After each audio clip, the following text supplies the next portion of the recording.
Predicciones terriblemente equivocadas y predicciones certeras, desinterés y oposición, admiración colonialista y preocupación por el conflicto que se estaba generando. En la prensa española del primer tercio del siglo XX se pueden leer todo tipo de comentarios sobre el sionismo, el proyecto nacionalista y colonial que pretendía que los judíos colonizasen Palestina, de población mayoritariamente árabe y musulmana. Como sabemos, el proyecto cuajó al crearse el Estado de Israel en 1948, lo que ha llevado al genocidio y a la limpieza étnica del pueblo palestino, algo que todavía sigue en marcha.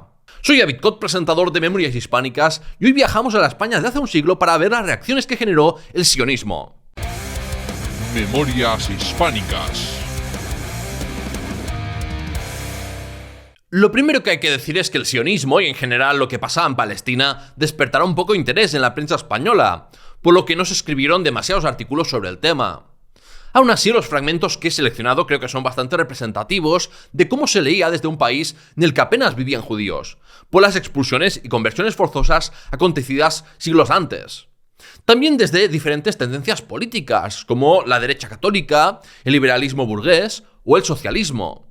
Una de las primeras referencias al proyecto colonizador judío la dio un diario almeriense en 1898, poco antes de cumplirse un año del primer congreso sionista. Cita: un congreso reunido en Basilea, con asistencia de los delegados de grupos judíos de diferentes países, ha aprobado el programa del sionismo, o sea, la tendencia a reconstruir la patria y la nación destruidas en la tierra prometida de Palestina. El antisemitismo viene en apoyo del sionismo práctico. Fin de la cita.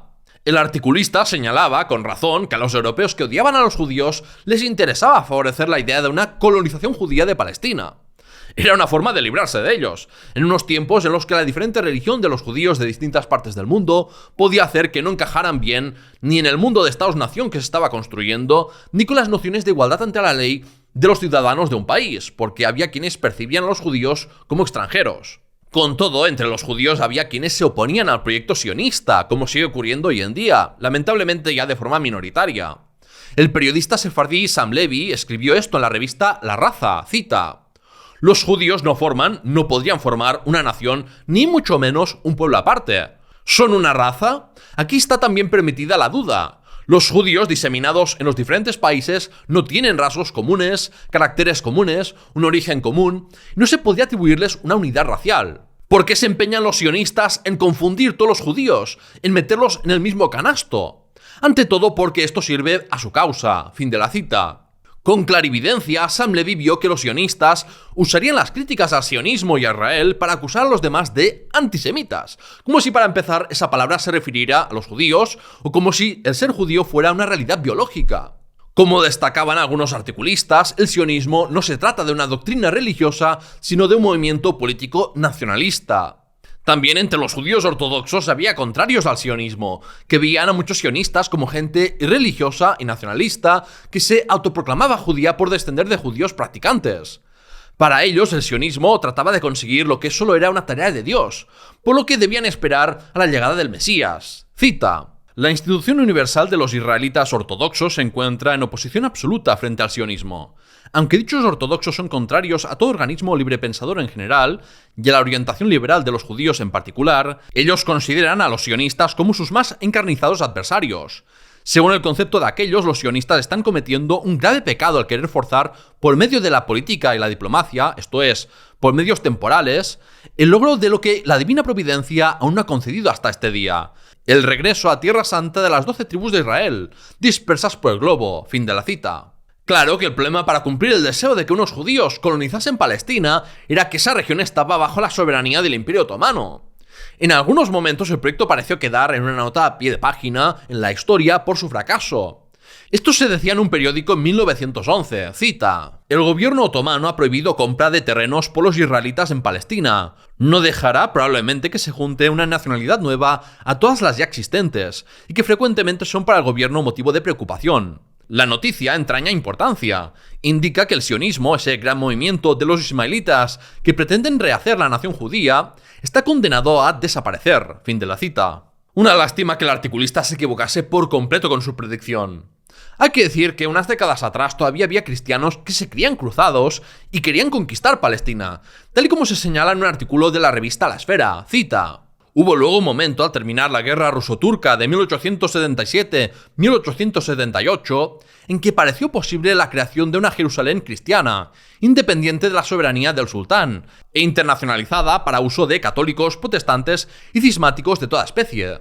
Bien pronto la diplomacia abandonó la peligrosa idea de un posible semillero de contiendas religiosas, creyendo que la tolerancia que los musulmanes jerosolimitanos tenían con todos los cultos que se practican en Jerusalén era la mejor garantía de paz. Y así ha sido en realidad, salvo querellas locales sin trascendencia, hasta que a fines del pasado siglo resurgió el sionismo con las propagandas en Francia del exaltado Teodoro Herzl y con el resurgimiento en toda Europa del antisemitismo. Fin de la cita. Es decir, en el mundo islámico del siglo XIX vivían muchos judíos sin sufrir persecución, y fue el antijudaísmo de Europa y su imperialismo lo que hizo atractivo asentar a los judíos en Palestina. Pero también tenía la vertiente política de destruir el imperio de los turcos, que llevaba tiempo en declive.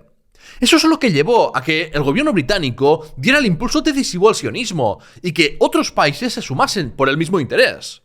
Esto lo apreció un articulista de La Esfera en 1919, cita: en nombre de Francia, M. Pichon se declaró conforme con la iniciativa de Balfour, y no tardaron en adherirse a la idea los Estados Unidos, el Japón, Grecia y Serbia. En la conformidad de estas dos últimas naciones, y no poco en la de Francia, influyó más que una benevolencia, harto extraña por lo nueva, hacia el sionismo, el afán de procurar por todos los medios el aniquilamiento, la completa desaparición del imperio turco. Fin de la cita. La iniciativa a la que hacen referencia es la fatídica Declaración Balfour del 2 de noviembre de 1917, lo que hizo que el sionismo no quedase como una locura irrealizable de unos radicales nacionalistas como tantas otras que fracasaron.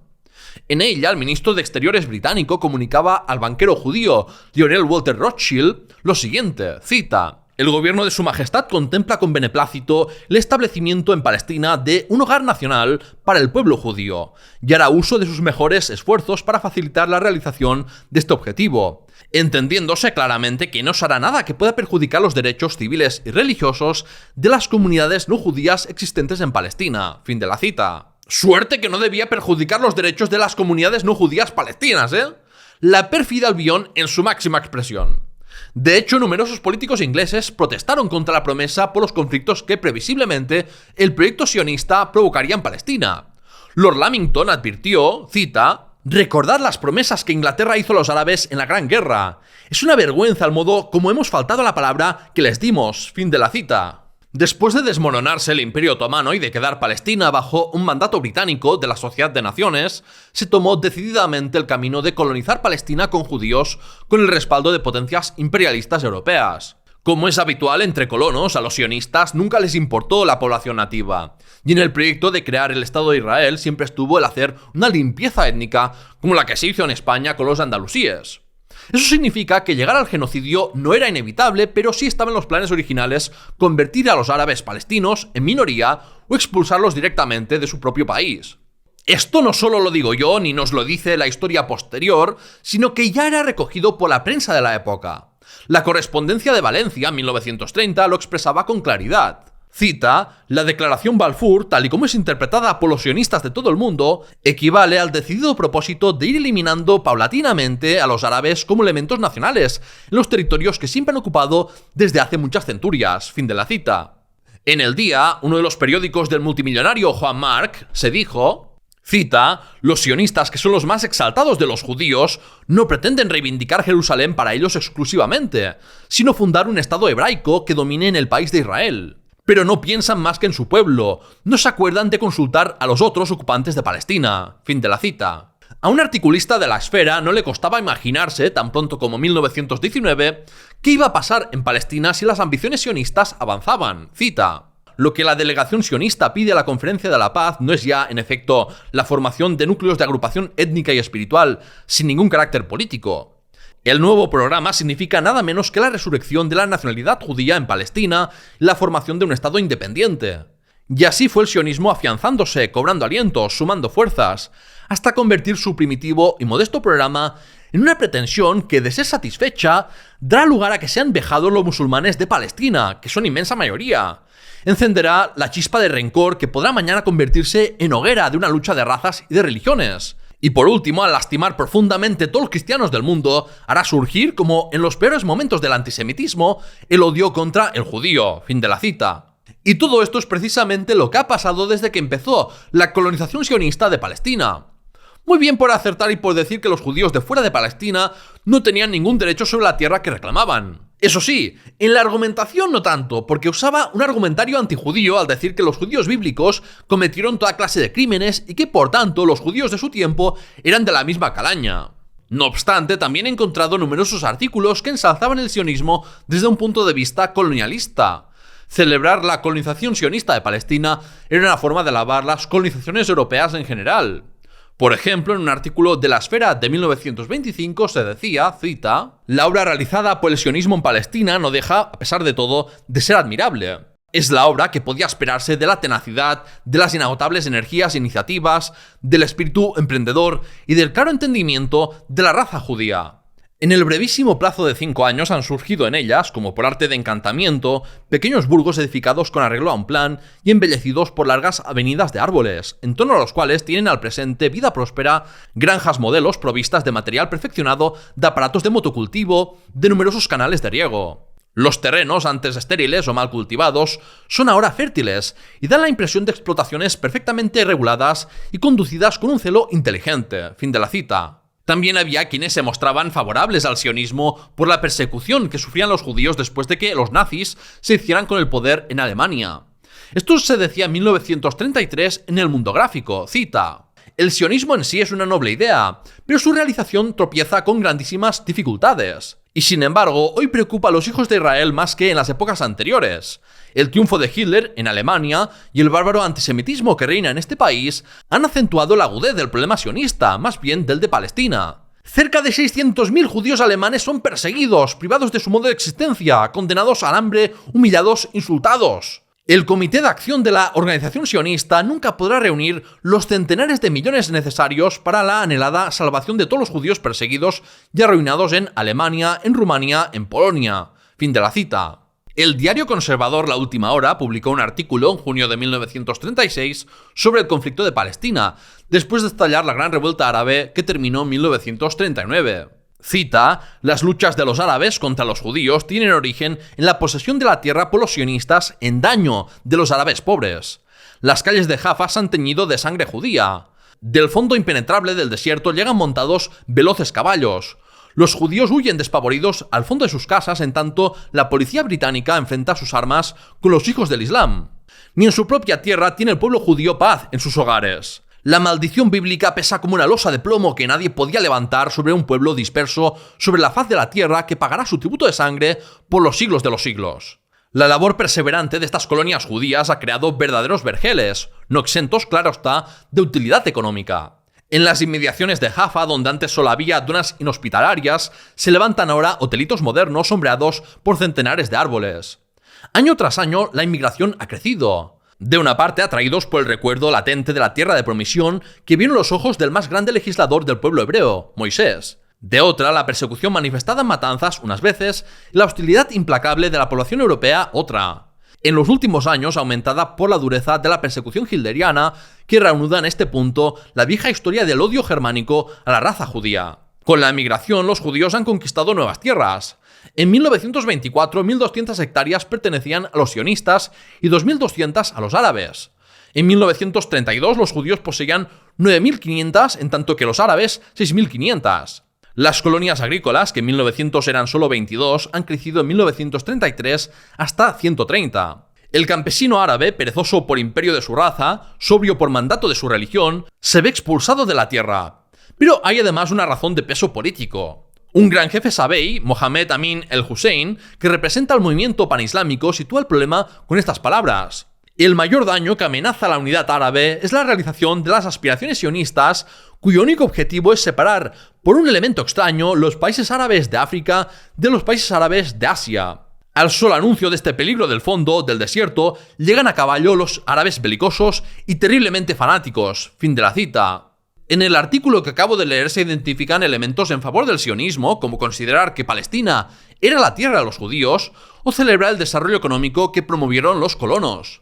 Además, el autor aprovecha para meter comentarios racistas contra los árabes al tildarlos de vagos, fanáticos y belicosos, unos calificativos que son típicos de los colonialistas para tratar de justificar su dominio sobre unas personas supuestamente inferiores que deben ser civilizadas, aunque para ello no se les traiga más que guerra y brutalidad. Lo curioso es que unos días antes, otro articulista explicaba en el mismo diario que era entendible que se tensasen las relaciones entre árabes y judíos, porque a los primeros se les privaba de derechos en su propio país, mientras que los segundos gozaban de una protección ilimitada de las autoridades coloniales británicas. Para terminar, hay dos artículos que son interesantes como críticas al sionismo. El primero se encuentra en el periódico derechista El Debate, que en 1932 habló del tema poniéndolo en relación con Marruecos. El protectorado español de Marruecos albergaba una significativa comunidad judía, y El Debate denunciaba que hubiera políticos españoles que promovieran el sionismo, tanto porque eso supondría una pérdida de contribuyentes y de la oportunidad de volver a españolizar a judíos sefardíes, como porque el sionismo podía desestabilizar Marruecos al avivar el nacionalismo marroquí o el panislamismo. Cita: en el Marruecos español no había antes problema nacionalista, ahora ya lo hay. Tampoco había problema judío, ya existe. ¿Qué puede importarle a España, republicana o monárquica, laica o católica, la cuestión sionista? Absolutamente nada. La cuestión sionista es una cuestión nacional judía. Venir a Marruecos a hacer propaganda sionista es trabajar en favor de una nación extranjera. Es todo menos laborar en pro de una política nacional. La propaganda sionista en un país musulmán es una violenta provocación al nacionalismo. El blanco principal de los ataques panislámicos es la empresa sionista. Fin de la cita. Por desgracia, hay mucha prensa anarquista no digitalizada o de la que no se puede hacer una búsqueda de palabras clave. Así que no sé si se cubrió el tema de Palestina y el sionismo o cómo se hizo. Lo que sí puedo citar es un artículo de 1934 de la revista Claridad. Tengo que advertir que de primeras, al estar en la web de la Biblioteca Virtual de Prensa Histórica, y al ser socialista su línea, pensaba que se trataba del semanario Claridad vinculado al PSOE. Pero luego me di cuenta de que este se fundó al año siguiente y que la revista Claridad que cito en realidad es de Buenos Aires, Argentina. Aunque no cumpla con lo de ser prensa de España, creo que vale la pena citarlo igualmente porque representa una visión congruente con el socialismo marxista que era transnacional. Y el articulista se expresa de una forma muy bien razonada.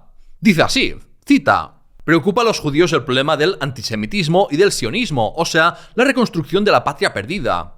Preocupa a los socialistas, en cuyas filas milito, la emancipación de todos los hombres sin distinción de razas ni fronteras. Consideran los sionistas al mundo dividido en semitas y no semitas. Consideran los socialistas al mundo dividido en opresores y oprimidos. Dos enseñanzas derivan de lo dicho. Una, que la emancipación del judío está involucrada en el movimiento socialista de emancipación universal. La segunda, que siendo distinta la finalidad del socialismo y del sionismo, ningún socialista revolucionario puede, sin traicionar sus íntimas convicciones, ser partícipe de ideales que no son los de la clase obrera, que debe defender. Lucha de clases y no lucha de razas o naciones es la consigna. Opongo, pues, a las aspiraciones nacionalistas de cualquier pueblo, las aspiraciones del proletariado internacional frente al capitalismo también internacional. Cuando los sionistas afirman la necesidad de crear una patria para el pueblo hebreo, apóyanse en parte, para demostrarlo, en las persecuciones que han sufrido durante tantos siglos y afirman que una era de antisemitismo se desencadena actualmente por el mundo. Pero los sionistas, preocupados de sus propios males, no han visto toda la magnitud del problema. Esa corriente que pretende imponerse ataca no solo a los judíos, sino a todas las conquistas realizadas por el hombre moderno. Persigue a los comunistas y socialistas, vuelve al espiritualismo y al vitalismo, implanta en todas partes del imperio de lo irracional. ¿Qué han hecho los sionistas ante este peligro? Absolutamente nada, mientras la represión no iba contra ellos. Nunca protestaron contra el fascismo italiano porque este no perseguía al pueblo hebreo, indicando así bien claro que la opresión general no les preocupaba lo más mínimo siempre que se los dejara en paz. Por otra parte, la reacción burguesa judía financiaba los movimientos fascistas con el único fin de someter al proletariado tanto de sus connacionales como de los otros países. La burguesía propicia, pues, el movimiento de regresión, que es ante todo un movimiento de defensa de sus privilegios económicos. Y los gobiernos que representan esas minorías privilegiadas incitan a los pueblos contra los judíos. No por odios de raza, sino como arma política que aleje de ellos la tormenta que no tardarán en desencadenar los pueblos hambrientos. El problema semita no puede resolverse por sí solo, separándolo de otros. No es causa sino efecto. Corregir las causas es suprimir los efectos. ¿Qué quiere decir esto? No es el odio a los judíos el que produce las persecuciones. Son las condiciones de la sociedad actual basada en la injusticia y la opresión las que propician los antagonismos raciales. Fin de la cita. Cualquier mente mínimamente funcional se habrá dado cuenta de que lo mismo hacen los capitalistas hoy en día, solo que cambiando al judío por el inmigrante pobre para así dividir a los trabajadores y que su frustración y furia no se dirijan contra ellos. Pero en fin, creo que con estos fragmentos de artículos de prensa se puede entender de qué manera se interpretó el proyecto nacionalista y colonialista que en última instancia llevó a la creación del Estado de Israel. Dale a me gusta y suscríbete si te han sorprendido las reacciones y puedes apoyarme en patreon.com/lahistoriahispana y obtener beneficios como aparecen los créditos, acceso anticipado a todo o votar temas de los episodios. De hecho, este fue el segundo más votado en la última encuesta que hice, así que votar y hacer sugerencias influye. Dicho esto, gracias por llegar hasta aquí y hasta pronto.